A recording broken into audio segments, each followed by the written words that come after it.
सामाजिक मानसशास्त्राची व्याख्या, सामाजिक मानसशास्त्राचा अभ्यास विषय हे बघितल्यानंतर आज सामाजिक मानसशास्त्राचे स्वरूप याविषयी आपण चर्चा करूया. सामाजिक मानसशास्त्राचा अभ्यास विषय हा मानवी वर्तनाचा संदर्भ देत असताना लोक समूहामध्ये समाजामध्ये इतरांशी कशा पद्धतीने आंतरक्रिया प्रस्थापित करतात, कशा पद्धतीने त्यांच्या वागण्याच्या तऱ्हा आहेत, त्याचबरोबर विशिष्ट सामाजिक उद्दीपक परिस्थितीत लोकांचे वर्तन कसे असते आणि त्यांचे अनुभव कसे असते, अशा प्रकारचा मानसशास्त्राचा अभ्यास विषय हा आहे.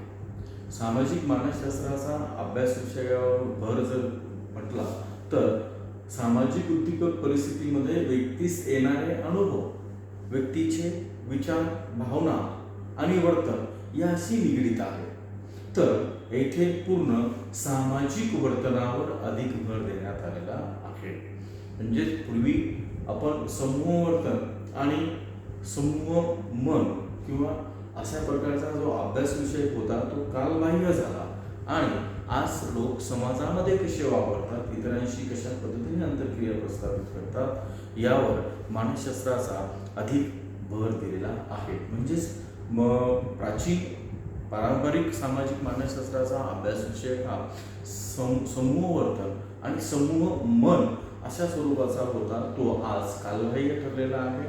मानसशास्त्रज्ञांनी वेगवेगळ्या प्रयोगाअंती सामाजिक मानसशास्त्राला शास्त्रीय स्वरूप दर्जा प्रदान करून दिलेला आहे. तर सामाजिक मानसशास्त्राचे स्वरूप अभ्यासत असताना किंवा सामाजिक मानसशास्त्राचे स्वरूप समजावून घ्यायचं असेल तर सर्वप्रथम आपणास वर्तनाचे स्तर, वर्तनाचे लेवल ज्याला म्हणूया ते समजून घेणे अत्यंत गरजेचे आहे.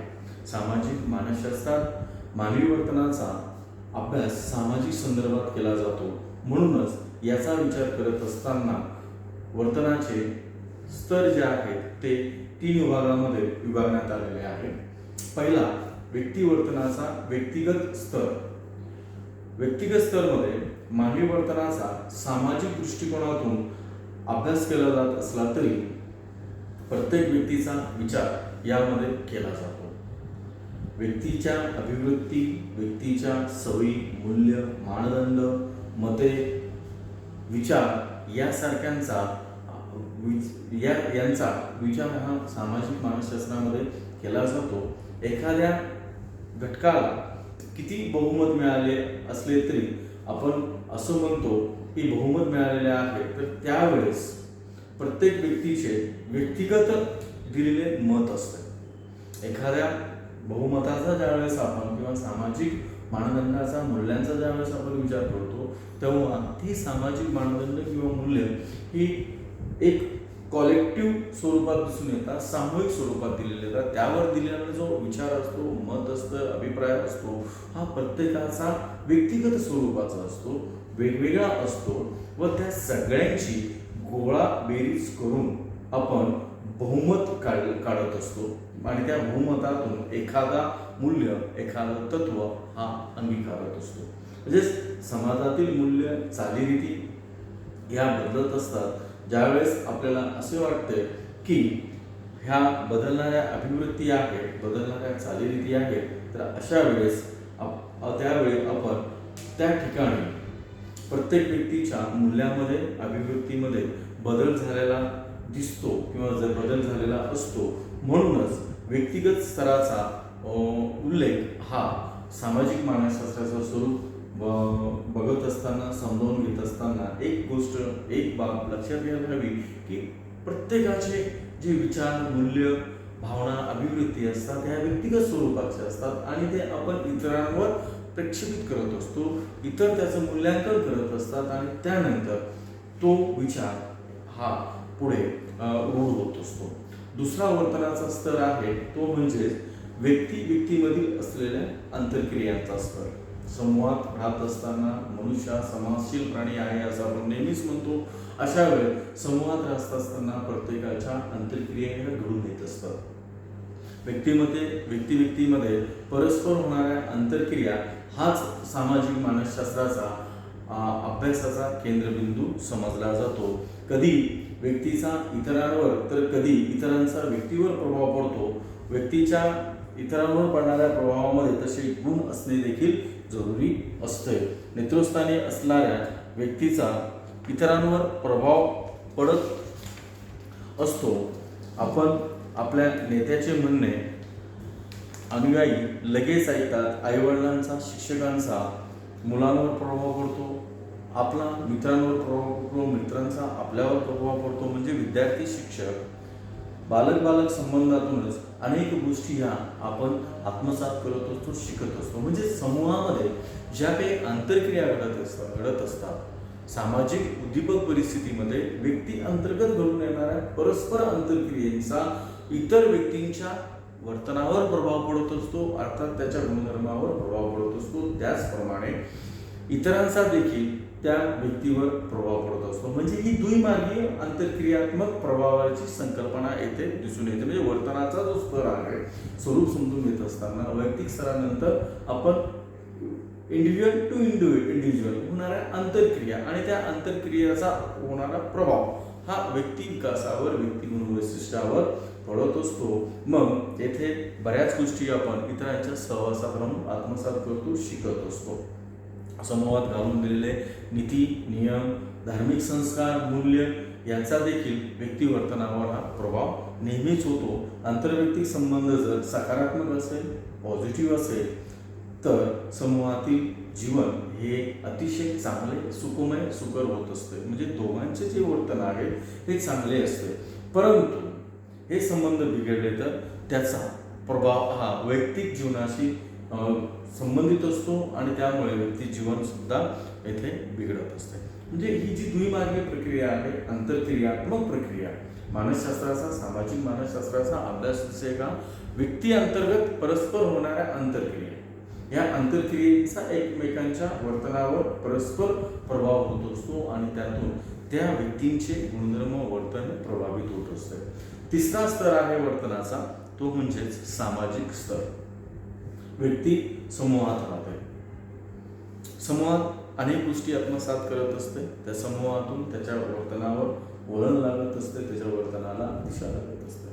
प्रत्येक समूहाच्या काही नीती नियम असतात, मूल्य असतात आणि त्यानुसार ती व्यक्ती स्वतःच्या अभिवृत्ती आणि मूल्य तयार करत असते. म्हणजे समाजाला अनुसरून सामाजिक स्तर हा वर्तनाचा असा आहे की यामध्ये समाजाचे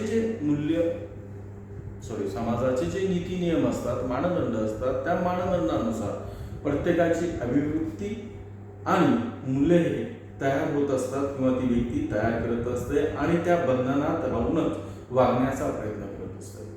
म्हणजे सामाजिक स्तर हा वर्तनाचा असं निदर्शनास आणतो की येथे समाजाने घडवून दिलेल्या मानदंडाप्रमाणे वर्तन करणे अपेक्षित असतं. म्हणजेच त्या समाजाच्या नीती नियम आणि मूल्यांप्रमाणे आपल्या अभिवृत्ती डेव्हलप होत असतात, आपले व्हॅल्यूज डेव्हलप होतात आणि त्या व्हॅल्यूजच्या अधीन राहूनच आपण वर्तन करण्याचा किंवा वागण्याचा प्रयत्न करत असतो. व्यक्तीच्या कुटुंबात राहते, त्या कुटुंबातील संस्कारानुसार वागण्याचा प्रयत्न करते. व्यक्ती ज्या सामूहिक परिसरात राहते, ज्या सामाजिक परिस्थितीत राहते, त्या सामाजिक परिस्थितीनुसार वर्तन करण्याचा प्रयत्न करत असते. म्हणजेच येथे व्यक्ती ज्या धर्मात, ज्या देशात, ज्या समूहात राहत असते त्यानुसार वागण्याचा प्रयत्न करत असते.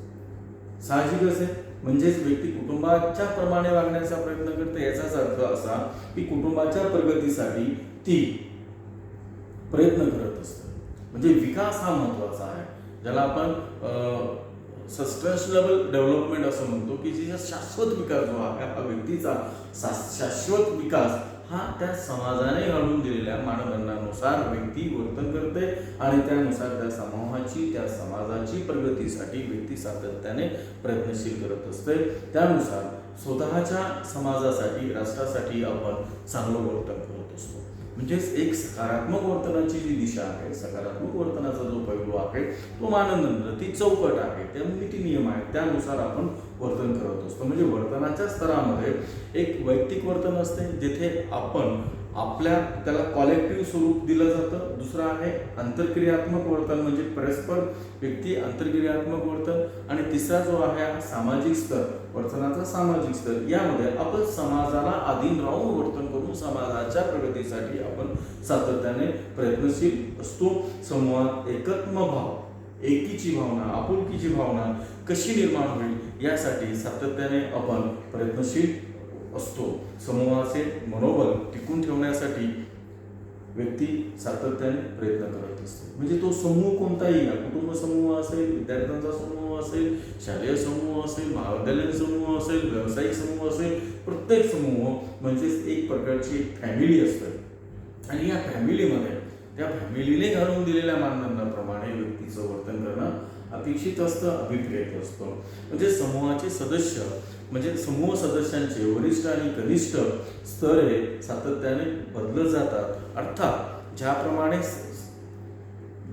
व्यक्तीचा दर्जा स्तर बदलत जातो त्याचप्रमाणे त्या समूहातील नियम मूल्य हे नेहमीच बदलणारे असतात, परिवर्तनीय असतात. त्या परिवर्तनीय मूल्यानुसार, त्या परिवर्तनीय नीती नियमानुसार व्यक्ती स्वतःच्या वर्तनामध्ये बदल घडवून आणते. म्हणजे काळानुसार बऱ्याच वेळेस समूह हा एक आपण प्रगत समूह ज्यावेळेस म्हणतो तेव्हा ज्या ज्या परिस्थितीनुसार बदल होत असतात त्याप्रमाणे मानदंडामध्ये स्वतःच्या वर्तनामध्ये बदल घडवून आणणे हे अपेक्षित असतं. काळानुसार समूहाच्या ज्या परंपरा असतात त्या परंपरामध्ये व्यक्ती बदल घडून येतो आणि त्या बदलानुसार व्यक्ती हा जुळून घेण्याचा प्रयत्न करत असते, समायोजन करण्याचा प्रयत्न करत असते.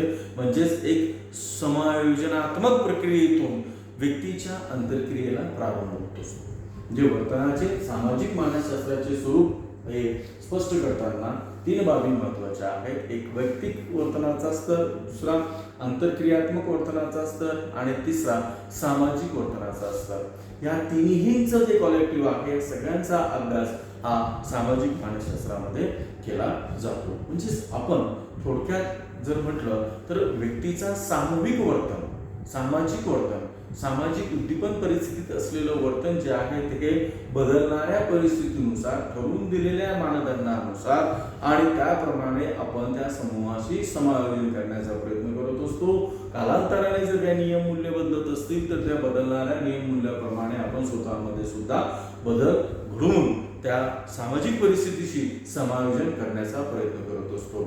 अशा वेळेस समजा जर विसंगती निर्माण झाली तर त्या व्यक्तीचं वर्तन हे समूहाच्या मानदंडाच्या विपरीत आहे असं लेबल केलं जातं, असं त्याला चिन्हांकित केलं जात असतं. म्हणून सामाजिक मानसशास्त्राचा स्वरूप हा अतिशय ब्रॉड आहे, कन्सेप्ट ही खूप मोठी आहे. इथे सामाजिक वर्तनावर भर देऊन वर्तनाच्या ज्या लेवल्स आहेत त्या लेवल्स प्रमाणे सामाजिक मानसशास्त्राचा अभ्यास विषय हा निश्चित होत असतो. तर